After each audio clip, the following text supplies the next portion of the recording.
Hello guys, welcome back to a new vlog. और आ चुके हैं फिर से एक बार खेत में। और गाइस आज दया निकाल रहे हैं हमारे खेत में। अभी दिखाते हैं, ये देखो गाइस, इस वाले खेत में से निकाल दिए पूरे में।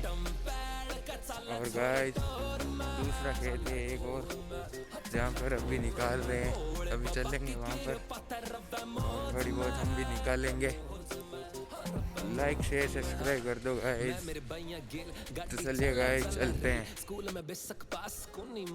गाइस पहुंच चुके हैं फाइनली।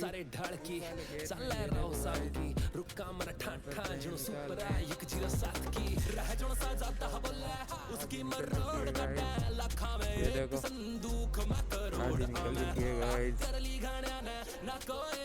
वो तेज तो चल रहा है वहाँ पर। तो गाइस इस वाले व्लॉग में इतना ही। और देखो अपना तेज चल रहा है। लाइक शेयर सब्सक्राइब कर दो गाइस। इस वाले व्लॉग में इतना ही, मिलते हैं अगले व्लॉग में।